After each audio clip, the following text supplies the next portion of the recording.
So much for predictions, so much for pitch assessments and all that on an absolute road that we have seen at Thiruvananthapuram, which I think even Suryakumar Yadav stated, we will get these kind of conditions. I think it was either Ishan or Suryakumar Yadav who said it.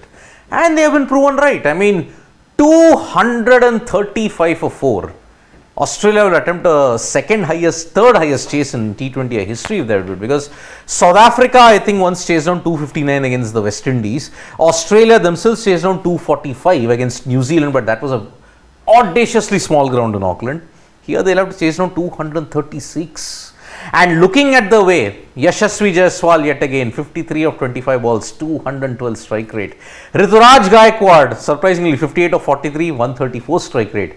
Ishan Kishan, second consecutive 50. 52 of 32 with 162. A couple of those 50s rather coming in quick time, because Yashasvi's I think came in 24 balls, then Ishan's came in 29 balls. So again, very good strike rate. So look at that of Yashasvi Jaiswal, 212 his strike rate. Ishan Kishan, 162. But Rinku Singh, of course, grabbing the headlines yet again. Exactly. 31 runs of 9 balls, 4 boundaries and 2 sixes, meaning 28 of his runs, 6 he scored in boundaries alone, and 3 runs he might have just scored in singles. 1 dot ball, I think there was 1 dot ball, because the last ball he took 2 runs, which meant 30, then 1 single and 1 dot ball. That is Rinku Singh for you, and boy, does he finish the innings.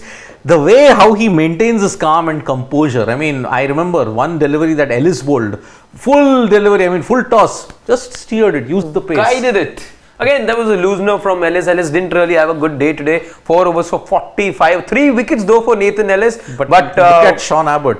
I'll explicitly say that Sean Abbott, it was that over which Yashasvi Jaiswal hit 25 runs. That was the start of the carnage with which India did not look back at all. 25 runs that Abbott leaked to Yashasvi Jaiswal ensured that the game was firmly in India's grasp. And after that over, which went for 25 runs, Australia never could get their game going. And remember, Zampa and Tanveer Sangha had a decentish outing. I mean, Tanveer Sangha, if you look at it, previous match had an economy rate of over 11.7. But here he had an economy rate of 8. Good improvement. Good improvement. And also bowling to the left-hander at that time. Remember, Ishan Kishan and all of that. But after that, it was just carnage. If you were to just look at who the most economical bowlers, let's say for Australia over today, it is Adam Zampa and Tanveer Sangha, the 2 spinners. So again, what that tells you is, of course, pace bowling difficult, but again, dew would have set in now, and not much of dew at that time. Not too much, but even then I think, despite all that, the key over there is what you learn from the Australian innings is that there is some slowness in the track, which is why you see the spinners doing well. For India as well, it will be the spinners who will probably be holding the key. And remember, what didn't work for Australia? Maxwell bowling to Ishan Kishan. I mean, Ishan Kishan really took him to the cleaners. And because of what happened with Maxwell not performing, he also went at an economy rate of 19. Wide, 6, no ball, 6, 4. It did not help. And when Ishan Kishan went after him, Maxwell's form just dipped. And because of that, his ploy of bowling out those 2 overs did not help Australia, because India probably have gotten about 30 runs over par. 30 runs. And who's been the difference maker? Rinku Singh. If it wasn't for his blitz towards the end. In fact, I think India good 40 runs above par, I would say over here. I really don't see this Australian, but again, there is Glenn Maxwell, let's not forget. There is a Tim David. So they've got the firepower. There is an Inglis. There is a Wade.